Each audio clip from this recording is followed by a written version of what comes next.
జరిగింది భయ్యా? ఆ రోజు సంఘటన జరిగింది, ఏం జరిగింది? మేడం ఫస్ట్ మేము అందరూ మా ఆడవాళ్ళు మొత్తం ఫస్ట్ గుడికి వెళ్ళారు మేడం.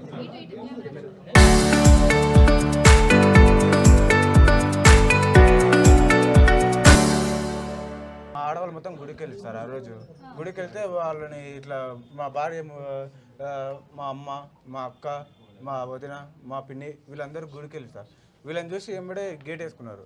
వీళ్ళు చూసి ఎందుకు గేట్ వేసుకున్నారు అది అని అడిగితే ఫస్ట్ మీరు 100 రూపాయలు ఇచ్చి గుళ్ళకి రావాలంటే ఎందుకు సార్ మేము అడిగితే ఫస్ట్ మీరు గుళ్ళకి రావాలంటే 100 రూపాయలు అంటే అది ఏంటి సార్ మేము టెంకాయ తీసుకున్నాం కదా, మీరు టికెట్ ఉందా లేక టోకెన్ ఉందా అని అడిగితే అవన్నీ ఏం లేదు, మీరు 100 రూపాయలు ఇస్తేనే రావాలని అడిగారు. అయితే మేము అదే సార్ మీరు టికెట్ అన్ని ఇవ్వండి లేకపోతే టోకెన్ అని ఇవ్వండి అంటే అవన్నీ ఏం లేదు, ఫస్ట్ అయితే మీరు 100 రూపాయలు ఇస్తారా లేదంటే మేము ఏం సార్ అని మేము అంటే ఇక మా వాళ్ళని మా భార్యని నువ్వు అసలు మా శాఖలో ఏం చేసుకున్నావు, నువ్వు మాది అంట అదే అని గలీజ్గా మాట్లాడతారు. ఇక వీళ్ళు ఏడుచుకుంటా కిందికి వచ్చినాక వీళ్ళు నాతో చెప్పారు, ఇట్లా అన్నారు అన్నీ చెప్పారు. చెప్తే నేను పోయి అడగనికి పోతేనే ఇక అందులోనే నన్ను పట్టుకొని కొడుతూనే ఉన్నారు, నువ్వే నన్ను అడిగేంత అది అని. సార్ ఫస్ట్ ఇక్కడ ముఖ్యంగా ఏంటంటే నా భార్య ఎస్సీయా కాదా, నా బిడ్డ ఎస్సీయా కాదా, వీళ్ళు కులం గురించి కొట్లాడుతున్నాం సార్. నా బిడ్డ చచ్చిపోయిందని మేము కడుపు కోసం మేము కొట్లాడుతుంటే ఇక్కడ కులం కోసం కొట్లాడుతాం సార్. మీకు కులమే కావాలా, నా బిడ్డనే న్యాయం జరిపిస్తారని మేము కొట్లాడుతుంటే ఇక్కడ కులం గురించి మాట్లాడతారు సార్. అది కులం అయితేనే మాది అయితేనే మీరు న్యాయం చేస్తారా సార్? న్యాయం అంటే కులం కాకపోతే చేయరా? ఇది సార్ మేము కోరుకున్నది.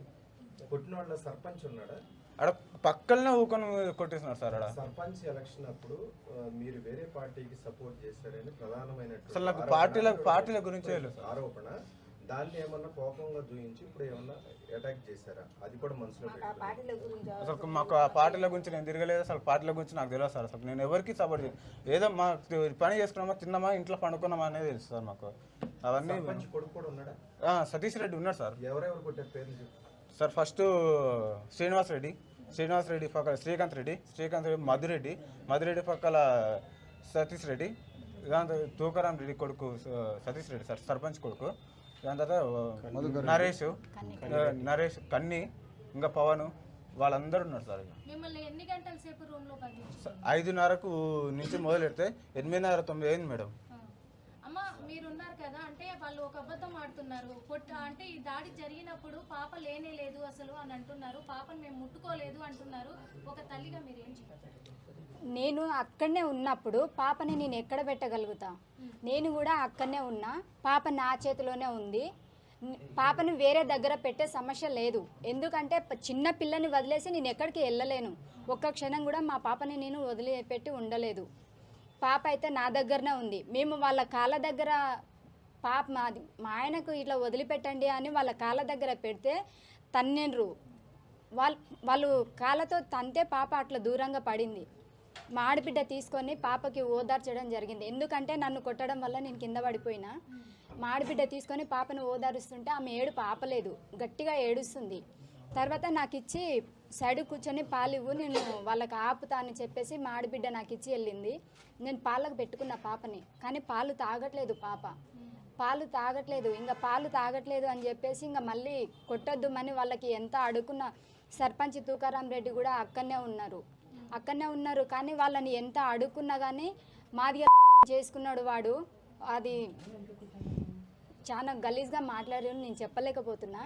నువ్వు మాది కదా, నీ గుడిమెట్లు ఎక్కే ధైర్యం నీకెవరిచ్చిరు, రెడ్డిలకు ఎదురు తిరిగే ధైర్యం నీకెవరిచ్చిరు అని చెప్పేసి జుట్టు బట్టి కొట్టడము, గొంతు బట్టి నొక్కడము, అక్కడ ఉన్న గోడలకేసి కొట్టడము జరిగింది. ఇంకా అంతలో నేను కింద పడిపోవడం వల్ల కింద పడ్డగా నుంచే పాప మొఖమన్న చూసి వదిలిపెట్టండి అని పాపని వాళ్ళ కాళ్ళ దగ్గర పెడితే పాపని తన్నేసిరు. ఇప్పుడు ఎలాంటి న్యాయం కావాలనుకుంటున్నారు? ఎందుకంటే మీ పైన దాడి చేశారు, కులం పేరు చెప్పి దూషించారు అని చెప్తున్నారు. ఎలాంటి శిక్ష పడితే బాగుంటుంది? మా పాప ప్రాణం తీసిన వాళ్ళు ఎవరైతే ఉన్నారో వాళ్ళకి మాత్రం ఉరిశిక్ష పడాలి. ఖచ్చితంగా అది మేము చూడాలి. అప్పుడే నా బిడ్డకు న్యాయం జరుగుతుంది అని నాకు నమ్మకం వస్తుంది. ఎందుకంటే ధర్నా చేసేటప్పుడు డిఎస్పీ చెప్పిండు, నేను వాళ్ళని అరెస్ట్ చేసిన, 8 మంది వచ్చిర్రు, అరెస్ట్ చేసిన అని ఒకసారి చెప్పిండు. 10 నిమిషాల తర్వాత నాకు 4 దొరికిర్రు అని ఒకసారి చెప్పిర్రు.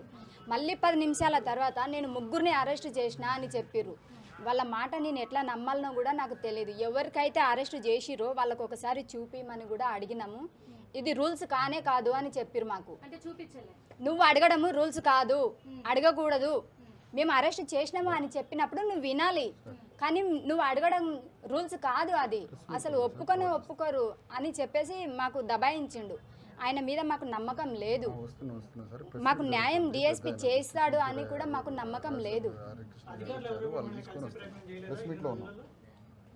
మాకు ఎవరు రాలేదు, ఎందుకంటే మేము పోలీసుల దగ్గరనే పోయినాము, వాళ్ళే మాకు న్యాయం చేయలేదు. మేము వాళ్ళ చుట్టూ తిప్పుకుంటూనే ఉన్నారు. విశారాధన సార్ వచ్చిన తర్వాతకి అక్కడ మా పాప చనిపోయింది అని తెలుసుకొని సార్ వచ్చిన తర్వాత అక్కడ ధర్నా చేసిన తర్వాత సార్ మాకు ముందుండి చూసుకున్నాడు కాబట్టి అప్పుడు మా కేసు తీసుకున్నారు. వీళ్ళు ఏమంటే తుకారాం రెడ్డి సర్పంచ్ ఏం చెప్తారంటే పోలీసులు మా వాళ్ళే, ఎమ్మెల్యే మా మనిషే, రేవంత్ రెడ్డి మా మనిషే, మీరు ఎక్కడికి వెళ్ళినా మీరు తక్కువ జాతి కాబట్టి ఎక్కడికి వెళ్ళినా ఏం పీకలేరు, ఎందుకంటే అందరూ మా మనుషులే కాబట్టి మీరు ఎక్కడికి వెళ్ళినా ఏం పీకలేరు అని చెప్పేసిండు డైరెక్ట్. ఇప్పుడు కూడా జరిగింది కూడా అదే. ఎవరు ఎమ్మెల్యే ఎవరైతే ఉన్నారో వాళ్ళు ఒకసారి వచ్చి ఏం జరిగింది అని కూడా మాకు ఎవరు అడగలేదు, అస్సలు కూడా రాలేదు. కలెక్టర్ గాని ఎవరైనా వచ్చారు? వాళ్ళు మేమే పోయినాం వాళ్ళ దగ్గరికి. ఎంక్వైరీలో పిలుచుకున్నారు.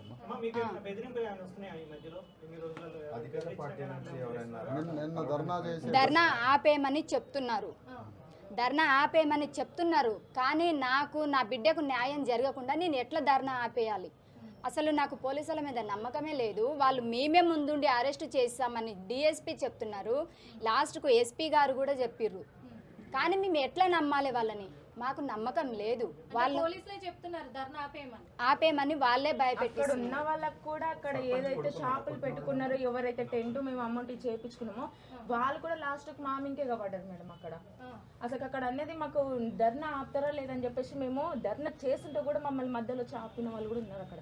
మేము ఎట్లా బతకాలి, మీరు ఎట్లా వచ్చి అడ్డంగా కూర్చుంటే అసలు మీరు ఎందుకు చేస్తున్నారు, ఎన్ని రోజులు టైం ఇవ్వాలని కూడా అడుగుతున్నారు.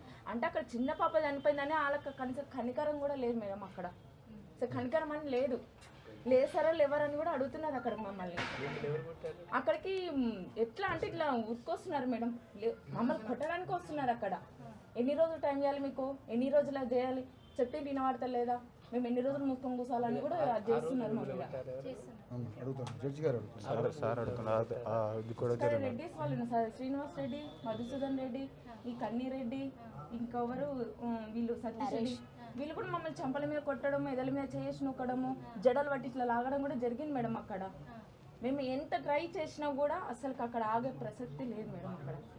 అక్కడికి మేము లేమంటున్నారు, లేండి తల్లి ఎక్కడ పోయింది, బిడ్డ ఎక్కడ పోయింది, నేటు పోయినా క్లియర్ కనిపిస్తాం కదా మేడం. అక్కడ మేము అంటే ఒకటి మేము న్యాయం చేయడానికి మేము ఒక ప్రూఫ్ దొరుకుతుంటే ఆ ప్రూఫ్ మళ్ళీ పక్కకి పెట్టేసి ఇంకోటి లేదంటే ఇంకోటి డైవర్ట్ చేస్తున్నారు. అసలు న్యాయం చేసే విధానం ఉందా లేదు సార్ అక్కడ మీ దగ్గర? అసలు మమ్మల్ని ఏం చేద్దాం అనుకుంటున్నారు? సరే పాప చనిపోయినప్పుడు మమ్మల్ని చంపేసిన ఉంటే అసలు ఈ కేసులు జరగకపోతుంది, ఇవన్నీ ఇంత దూరం కాకపోతున్నాయి కదా. చంపేసి ఇప్పుడు కూడా చంపేయండి, మేము నడి రోడ్డు మీద అనుకుంటాం. మా పాపకు న్యాయం జరిగినప్పుడు మమ్మల్ని కూడా చంపేసేయండి, మీకు ఏ కేసు ఉండదు, ఏదో ఉండదు.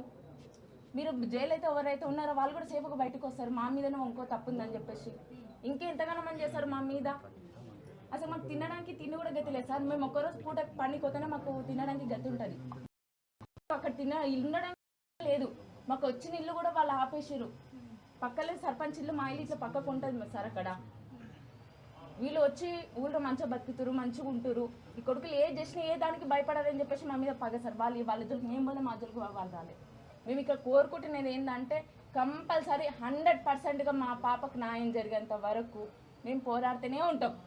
ఆ కొడుకులు ఎవడైతే ఉన్నాడో వాళ్ళని కంపల్సరీ ఊరికి శిక్ష వేయాలని నేను కోరుకుంటున్నా. అంతవరకు ఈ ధర్నా ఆపేదే ప్రసక్తి లేదు. నడి రోడ్డు మీద మేము కూర్చొని ఇప్పటి కూడా ధర్నా చేస్తాం సార్. అక్కడ ఆగిన ప్రసక్తి అయిన సరిగా ఇక్కడైతే ఆగే ప్రసక్తి అయితే లేదు. ఒక్కవేళ మీరు ఆపాలనుకుంటే మా ప్రాణాలు తీసేయండి. నేను కోరుకుంటేనైతే ఇది. సీఎం రేవంత్ రెడ్డికి ఏం చెప్పదలుచుకున్నారు? ఎందుకంటే దళితుల వల్లే ఈరోజు ఈ సీట్లో కూర్చున్నాము అన్నారు కదా, ఇప్పుడు దళితులకు అన్యాయం జరిగిందని మీరు ఇంత దూరం రావాల్సి వచ్చింది, మరి సీఎం గారిని ఏం కోరుతున్నారు? నేను సార్ని మాత్రం ఒక్కటైతే రిక్వెస్ట్ చేస్తున్నా, చూడండి సార్, మీరు ఎక్కడున్నా సరే కానీ ఈ వీడియోలు మీకు ఆల్రెడీ మీకు చేరే ఉంటాయి. మీరు ఏంటంటే అక్కడ ఏం జరుగుతుంది, అసలుకి మా పరిస్థితి ఏంది, మేము చేసేది ఏందని క్లియర్గా తెలుసుకోండి సార్. మీ రెడ్డిస్ అయితే మీరు ఉంచుకోండి, మేము పక్కక ఏం వాళ్ళ అజ్జేం అంటలేము. ఏంటంటే తప్పవద్దు న్యాయం ఇవ్వవద్దు చూడండి, దయచేసి చూడండి. మీరు ఎవరో ఓట్లు వేసేది గెలవలేక సార్, మేము కూడా ఓట్లు వేసినాం కదా, అందులో మేము కూడా ఉన్నాం కదా సార్. దయచేసి మా పాప ఏందో, మేమేందో, మా బతుకులు ఏందో, మా జీవితాలు ఏందో ఒకసారి దయచేసి చూడండి సార్, క్లియర్గా చూడండి. దయచేసి మీ రెడ్డిస్కి అయితే న్యాయం చేయకండి, మాకు కూడా న్యాయం చేయండి. మేము కూడా ఓట్లు వేసినాం కదా సార్, మీకు గెలిపించుకున్నాం కదా మిమ్మల్ని. Thank you sir. మేము కోరుకునేది ఒకటే, మా పాపకు 100% న్యాయం జరగాలి. మీరు వచ్చి కంపల్సరీ ఖచ్చితంగా తెలుసుకోవాల్సిన ప్రసక్తితో మీకుంది. చరిత్ర సృష్టించినోడు ఇప్పుడు ఆ చరిత్రని తిరగరాయబోతున్నాడు. అబద్ధాల గోడల్ని బద్దల కొట్టి నిజాలను రాగా మీ ముందుంచబోతున్నాడు. నిజమైన వార్తల కోసం వెంటనే డౌన్లోడ్ చేసుకోండి రా యాప్ని.